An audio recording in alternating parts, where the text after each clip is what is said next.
Hi everyone, welcome or welcome back to my channel Hasty Books. I'm Camilla and today I've decided to keep going with the introduction and we're gonna go into my favorite books. This was gonna be a bit of a long video, so I decided to split it into two. So today we're gonna go through my 5 favorite non-fiction reads, and on Thursday there will be a special upload with my favorite fiction books.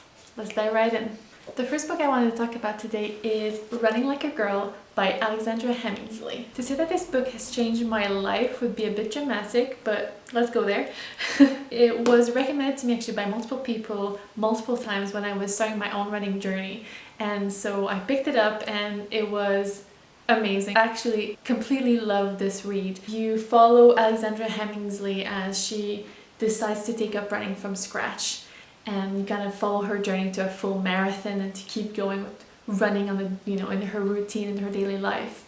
It is very relatable, which I really adored, because a lot of sports books are written by athletes or coaches, and it feels like it's more aimed toward people that are really experienced and maybe actual athletes as well. So this was great because I felt like I could read it at the beginning of my running journey. I can read it now when I'm training for half marathon, so it feels like very motivating and inspirational, and because it's relatable you can really see yourself through it. I cried and I laughed and it was just really good. So if you're a runner, especially if you're a woman runner, you may see yourself in this, and I really recommend it. It is exceptional. Next we have Becoming by Michelle Obama.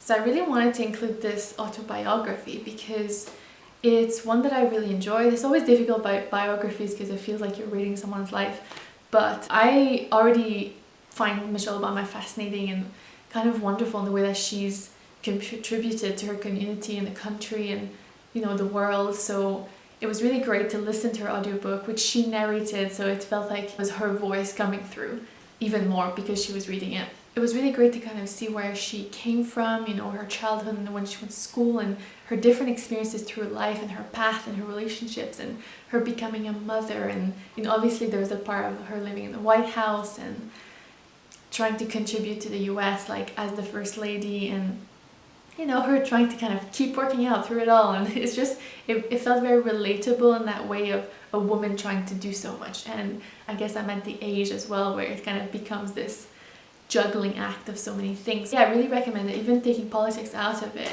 I think it's fascinating to kind of see the experiences and paths of a successful woman, a successful black woman. So it was really great. I especially recommend listening to the audiobook because it's great to kind of hear her tell her own story. Next we have Quiet by Susan Cain. So I'm not sure if you'll be able to see very well. The tagline is "The power of introverts in a world that can't stop talking." So this book kind of explores the weakness and strengths of introverts and why it's okay to be an introvert, basically. So I would say this book also kind of changed my life, and I guess I'm gonna continue being dramatic, but I guess this is why these are my favorite books. As an introvert, I feel like when I read this book, it explains so much about why I do certain things or why I think the way that I do. So it was good for introspection and just to learn about how our brains work differently than people who are extroverts, and to see it more as a strength. And I kind of understood finally, oh, that's why I need time to recharge after being in groups or at parties and stuff like that. So if you like a book that kind of goes into a bit of the psychology and why we think that we do or act the way that we do, you may really enjoy it. Introverts or extroverts, I think both will benefit from this really well-written book. Yeah.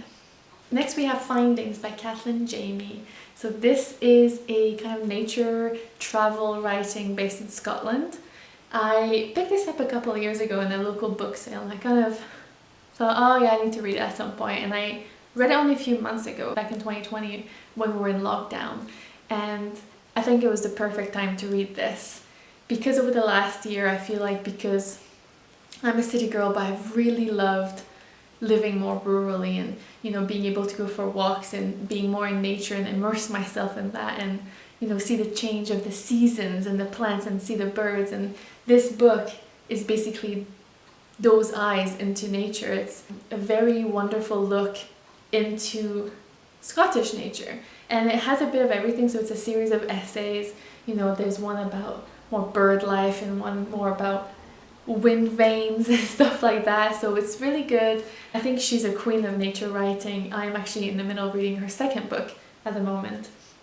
So yeah, I think it was brilliant. It was almost like a meditation to read this. It was just immersing myself into nature and communing with it. But even though I was sitting on my couch reading this, so she has really a way of observing and of writing about quiet things of nature.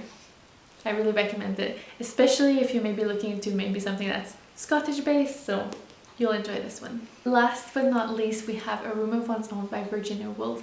I wanted to kind of end on this note because this is actually one of the first books that I read when I went off to university, and even though I didn't know it back then, I think it was kind of my first foray into feminist literature, because this is a seminal text of feminism, and it was written, I think, in the early 1900s.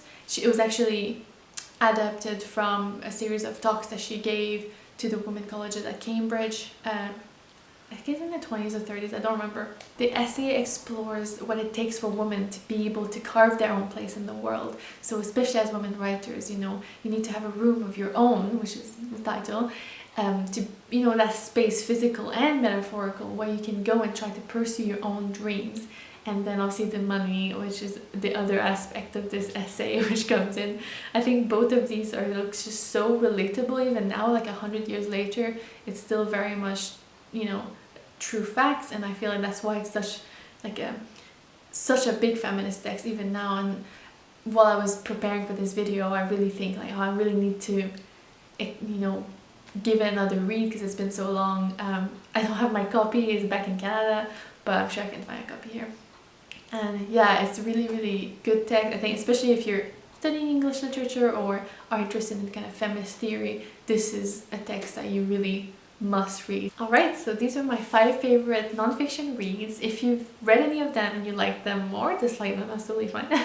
Please let me know in the comments below. I would love to hear what you think. And if you have favorite non-fiction, please leave in the comment below. I would love a good recommendation. And come back on Thursday. I will be posting a video with my 10 favorite fiction books. Alright, so please don't forget to like, subscribe, and hey, see you back. Bye!